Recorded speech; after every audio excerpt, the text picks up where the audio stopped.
Dave. Hey, Ollie, what's going on? How you doing? I'm good, doing well. We're going to continue our countdown, aren't we? We're back at it. Yeah, I know. It's a long list. We're going to be going for a while. I don't know how many episodes we're going to do on this. As many as it takes. Yeah, because these are all great songs, and I'm having a good time counting them down and remembering these songs. Me too. So welcome to What Difference Does It Make? Yes, you could follow along actually on Spotify. If I can't remember, they're talking about this song, but why won't they play it? Well, because we don't have any money. But yes, we don't have any money yet. Spotify has all the money, so they're paying all the labels to play these songs. So we're going to put this on our Spotify playlist. So follow along with us as we talk about these songs. Check it out; it's super fun. Yeah. So let's get started. A little flashback as we do on this podcast. A little flashback. We're going to take a look at the top 106.7 songs from the radio station KROQ in Los Angeles, the world-famous KROQ. Correct. 1982. We're going off a list of that KROQ initially released, which is the 106.7 hits of 1982. However, this year, since there's a KROQ HD2, as you may have heard on our Freddie Snakeskin interview, a revival. They've revised their list. They've cut it down to the top 80 of 19 of. Actually, they have the top 80 hits of every year in that decade. The top 80 of 1980, 1981. So we'll have a lot to discuss. Some of the songs, I guess, over time just kind of fell by the wayside. I might mention during our discussion of songs that fell off this top list that KROQ has compiled, a song that maybe people have forgotten, but was on this list. So that's why it's kind of fun to kind of go over the original list. All right, so band that flourished. Now this is interesting because I saw this band Duran and the song Rio in 1982. We're at number 100. That seems pretty low, doesn't it? Right. So now on the revised KROQ list, they're at number 41. This song, Rio. Even that, I would have thought. I would have thought it would have been. Well, they had a lot of other higher rated songs. Yeah. But Rio. So this is their second album that came out. Yeah, they made videos for each one of these songs. Oh yeah, I believe that. I don't know if that to be true, but yes. Travel to the great. Where did they record? Where they filmed the video? Rio was filmed. They said we were on holiday in Antigua, staying next to each other like the monkeys. We were rung up and told, "Stay there. We're bringing a film crew." I mean, if you look at the videos, they all look the same. It looks like it was all shot in one day. The locales look the same, and not bad to look at. No, they look good. Let's put Simon on a boat. Let's put Simon in the in a hot suit. In a hot suit, yeah. Let's put Simon in the forest. Let's let Simon run. He said many years later in an interview, the band was asked to respond to criticism that their videos sold a lifestyle. And Simon LeBon says, no, Rio wasn't a lifestyle. It was total fantasy. You don't wear a silk Anthony Price suit on a boat with some painted chick running around. It was a comedy video. None of us had boats. It was a greedy reaction to the hard times that had gone before. But it was a look, and it was... You wanted to believe. Of course. We all did. It was not a comedy. Yeah. I mean, they saw it as a comedy, but we saw it as real life. Yeah, or something to aspire to. Yes, actually, aspirational. There you go. Number 99 is that's a comedy song. This is Berlin, Sex, yep. And then in parentheses, I'm a ... Yep. Looking at the lyrics, it's just ridiculous. I mean, I think they wanted to make a song of what it's like to have sex, what it's like in the moment, not the, pre-wooing of the woman. Or right, just the sex. Let's just get to the good part. Yeah. Don't bore us, get to the chorus. Let's just do this now. Yeah, and you think that the name of the album, Pleasure Victim, was the theme. Right. So, I mean, it's hilarious. They just had Terry Nunn, the singer, just scream out. Being hot. Yeah, it was kind of like her Hot Stuff record, or her version of Donna Summer's "Love to Love You, Baby." Yeah, yeah, kind of like that. Yeah. Anyway, the lyrics are funny. Look them up. I talked with Terry Nunn a long time ago, but she said that it was "Take My Breath Away" when that was their big hit. Yeah. She said that even though it was a big hit, that broke up the band because you can't follow that up. It was too big a hit. It was like such a different, from what they were doing to this power ballad that became a hit, and like that was it. That was the end of Berlin. Oh, wow. Yeah, but still, that's a good song. Yeah. You still know you could sing along to "Take My Breath Away." Yeah, I liked Berlin. I liked her. I liked the look. I liked their sound. She did have, what was it? She had like it was the blonde and then the dark hair, the tips, like it was, or not, it wasn't even the tips. It was like a half inch of black hair. I remember that look. Yeah. That was like a good look. It was memorable, obviously. I still remember that. Yeah, but that song I didn't like. Wasn't that song from Top Gun? Top Gun, yeah. Oh, yeah. It's coming out. When's that sequel coming out? Soon, right? I think they pushed it back, but I don't know if it's probably not this year. Maybe in 2020 we'll have a new Top Gun Maverick. Can't wait. I don't want to wait that long. This more movie talk on this this episode. All right, so next. Now this was a completely. When I hear this, I think of KROQ. Because no one else could play this song. This is Trio's "Da Da Da." So you don't think of Volkswagens? Well, of course it came back because of that. Yes. But, I mean, it's just a crazy, it's just this German thing. I had no idea what they were singing. I think there were two versions, wasn't there? Was there an English version, or was he singing partly in German or partly in English? I think it was all German. Was it all German? Yeah. No, I guess there were some English words thrown in. I don't know if there were, I can't remember what they were. I don't know what glick means, but it's the full name of the song. Well, I'm not even going to say it because it's mostly in German. Go Da da da, du liebst mich nicht. Du liebst mich. Never mind. It translates to English as da da da. I don't love you. You don't love me. Aha, aha, aha. So there was English because I do remember that. Da, da, da, I don't love you, you don't love me. Oh, yeah, you're right. Da, da. I think it was kind of like 99 Luft Balloons, where there was originally a German and then they cut an English version. Like suddenly we're getting some airplay. You need to do an English version. Yeah, but there was a whole version. I don't know that they actually did an English. I don't know if they did an English version of this or it was just the English words thrown in. Yeah, Germans were big. There was Falco, there was Nena, there was Trio. It was good stuff. We love the German rock. Yeah. German new wave. Yes, we do. It was such a unique song. I don't even know, it was like the drum machine. I can't recreate it. Yeah. But that was totally 1980. That was a song that could only occur in 1982, I think. Well, yes, and then it was re-released in 97 because it became popular again after the Volkswagen commercial, so 15 years later. But it's funny.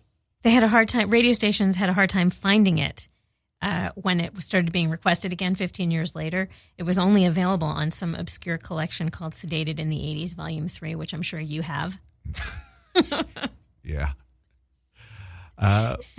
Funny. Anyway, yeah, so there might be, I don't know if there are any other Germans coming up on our... All right, well, shout out to Trio. Yeah, Trio, da, da, da. All right. Moving on, 97. Yeah, one of your favorites. Go ahead. Take it away. I don't know that I can give you... Okay, so the song is Look of Love from ABC, from the album Lexicon of Love, yes. Which, by the way, charted at number 4 in the UK and only 18 here. Okay. But I don't know that I can tell you anything more about the song that hasn't been said in any other episodes because, as you know, I'm a huge fan. The song is listed as The Look of Love Part 1. Okay. Did you have this album? I bought it much later. Well, the last track on the album is a short version called The Look of Love Part 4. Do you know what happened to Parts 2 and 3? No. They appear on the 12-inch single. Part 2 is an instrumental and Part 3 is a remix. Makes sense. Yeah. I still love the end of the song where he screams, hip, hip, hooray, yippee-yi, yay, yay. What, you think that was a Trevor Horn thing? Anyway, that's the only thing I remember about Look of Love. It didn't hit me the way it hit you. All right, well, I know music is very personal. I know. It was played a lot, this song, and it still holds up. Yeah. I saw the band last year, and it was still great. Yeah, you saw the whole band. I saw the whole band. Exactly. All right, moving on up. Dave, what's next? Okay. See, now I've lost my... I'll tell you, we're at the Go-Go's, number 96. Oh, okay, very good. Off the album Vacation. And I was looking at the tracks from Vacation, and I can't remember any of the songs from Vacation. I mean, as much as I know Beauty and the Beat and know every song, I had the album Vacation. Not a lot of songs I remember from Vacation. I can't remember. Can you rattle some off to me? I'm sure I'll remember them, but I don't. No, I mean, Cool Jerk was they redid that, and that's on this version. And then this song Get Up and Go. I remember. Oh, I love this song.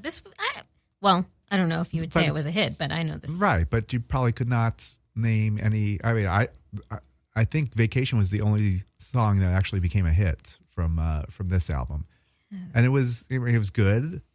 This album was good. It wasn't as brilliant as Beauty and the Beat. No, for a band that was from L.A. and you want to support your local artists, and this was our band. I think this was probably while there was some good songs on there weren't many memorable songs, I guess. Very good. Yeah, but still, still love the Go-Go's. Still the Go-Go's, yeah. Still the Go-Go's, right. They put out, it was only 3 records we got of them, so, this was maybe this was the sophomore slump. Yeah, maybe. What was the name of the third album? It's like Talk Show. Talk Show. Yeah. Yes, you're right. Yeah. Head Over Heels, which is I loved. Oh, I know. Yeah. And there was a compilation, Return to the Valley of the Go-Go's in 1994. There were still good Go-Go songs, and it's still great to hear all this stuff. But the Vacation, as good as it was not the first album. It was not Beauty and the Beat. Yes, we can just say that about that. It's hard to follow up a classic. Yes. Hey, you're listening to the What Difference Does It Make podcast. Take a break because that's what we're going to do right now. Just relax for 30 seconds. Chill.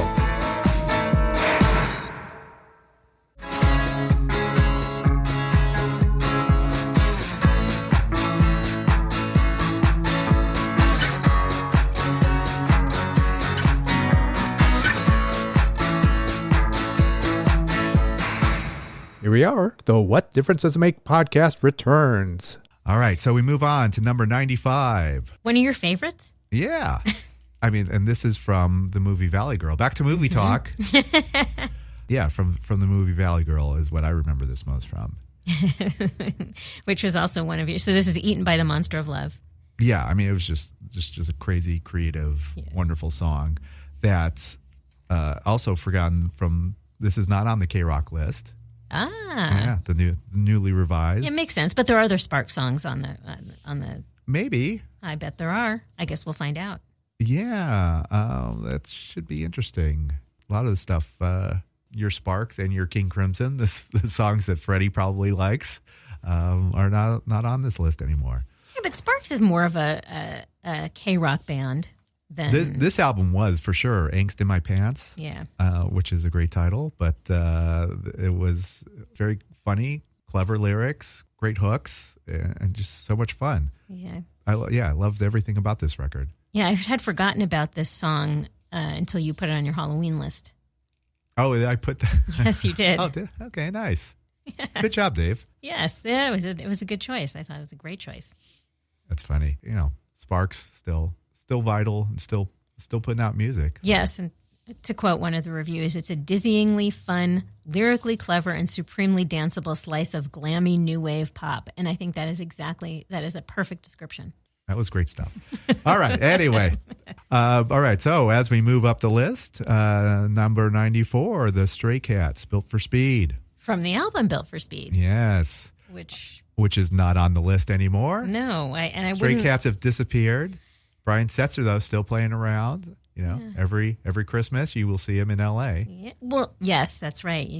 We did discuss that. Yeah. But they've disappeared, but they haven't disappeared from 1982. Correct. Yeah. Yeah, so this is, and I'm not quite sure. I think I remember reading something that the Stray Cats are going to be playing again. They're getting back together. Well, that would be a lot of fun.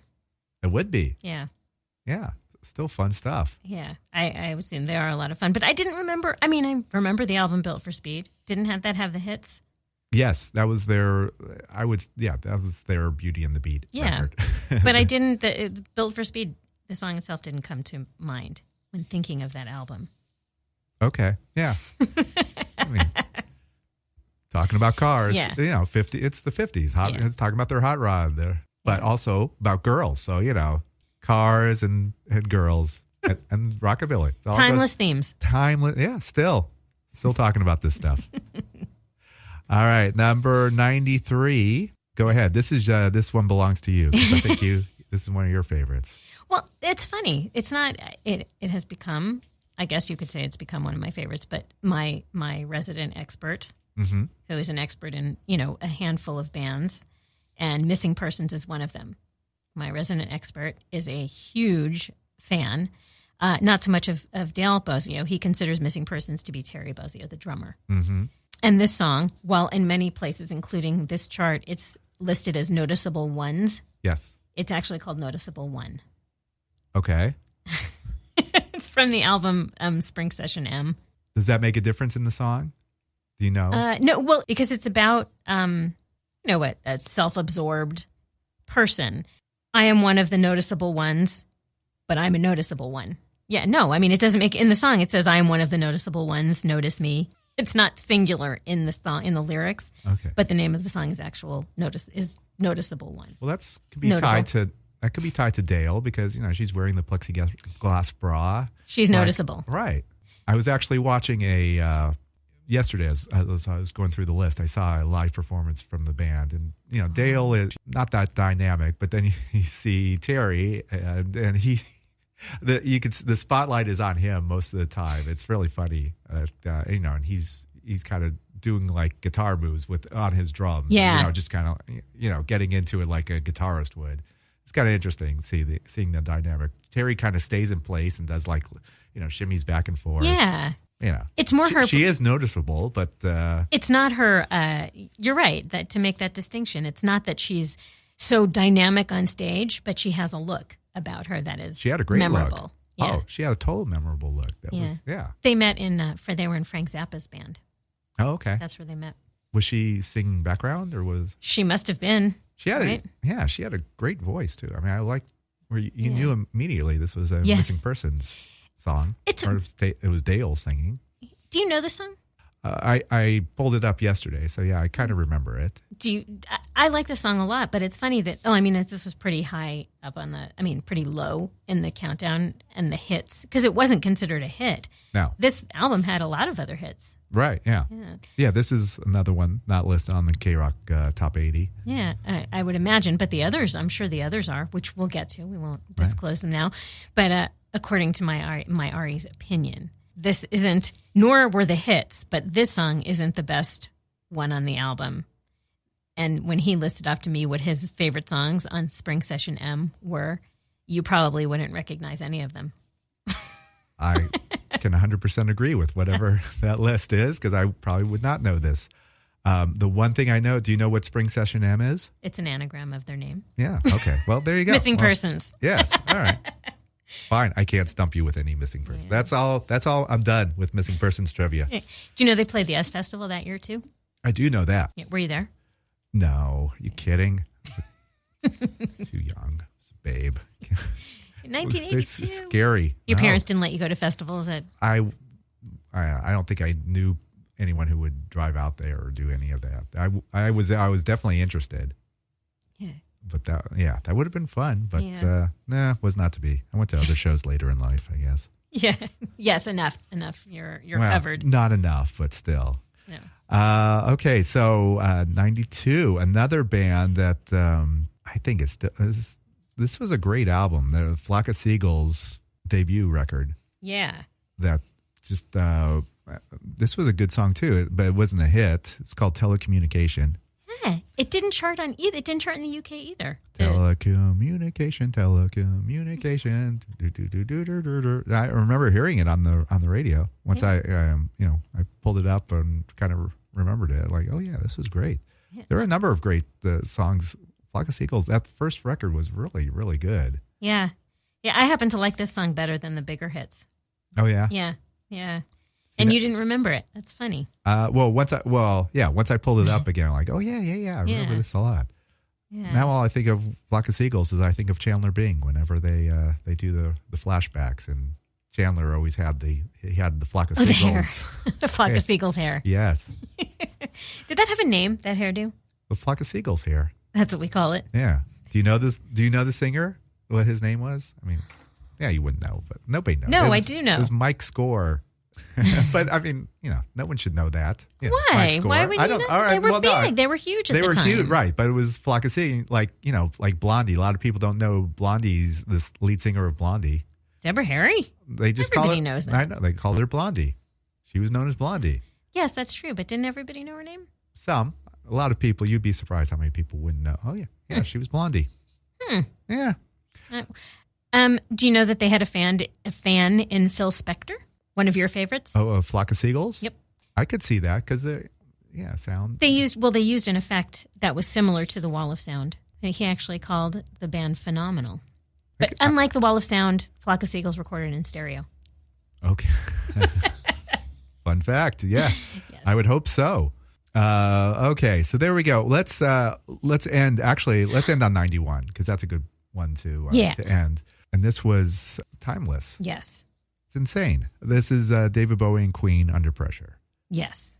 From the album Hot Space in 1981, which I did not remember. I did know that. Okay. But you have all the notes there. How did this come together? I really don't know the story of like how Bowie and Freddie and the band came together and like this and decide this was a song. Who wrote the song? I should have done some more research on. Oh, I got it all here. Well, this is according to John Deacon. Freddie did most of the songwriting, but everyone contributed. It's credited to Queen with David Bowie. Okay. Because the B-side is Queen's Soul Brother, which was recorded. I don't know if this is about Soul Brother or Under Pressure, but it was recorded in an impromptu session in Montreux in 1981. Brian May, this is an interview in October 2008. It was hard because you had four very precocious boys and David Bowie, who was precocious enough for all of us. David took over the song lyrically. Looking back, it's a great song, but should have been mixed differently. And Freddie and David had a fierce battle over that, I guess, the way it was mixed. It's nice. Yeah. Mm-hmm. Egos, you can imagine. Craziness. But and as I just looked up how high it charted, it only went up to 29 on the U.S. charts. 1 in the UK. But, which is surprising. Right. I mean, it's still a beloved song. Two geniuses, recording this song. And if you look on YouTube, they have you can hear the separate vocal tracks of them. Yes, I know. And it's insane. I mean, it's just like, there's no one saying like this, or we'll never hear pop singers like this again. Do you remember hearing it the first time, thinking, "Oh my God, it's Queen and David Bowie"? Yeah, I don't remember having an "oh my God" moment, but I just remember pretty much loving it instantly. Yeah, it's really funny. And even on KROQ, it was not on this list. It was number 91. The revised edition, it's only number 73. But I think it charted. This is the KROQ chart. I'm sure on the rock charts, just because of the artists, it probably charted higher, or probably was played more. You said it didn't chart higher. There really wasn't a rock chart back in '82. So there was only one official chart. For the most part, Hot 100. Yeah, I think that's what everyone went off of, and that's a little bit later that they started branching out into different formats for songs. But for this in '82, it's either a hit or it's not a hit. Yeah, you would say it's a bigger hit than it actually was. But it's funny about. Well, it just had a life on its own. It never really died. I mean, obviously it fell off the charts, but it's played pretty regularly. Yeah, everywhere, anywhere.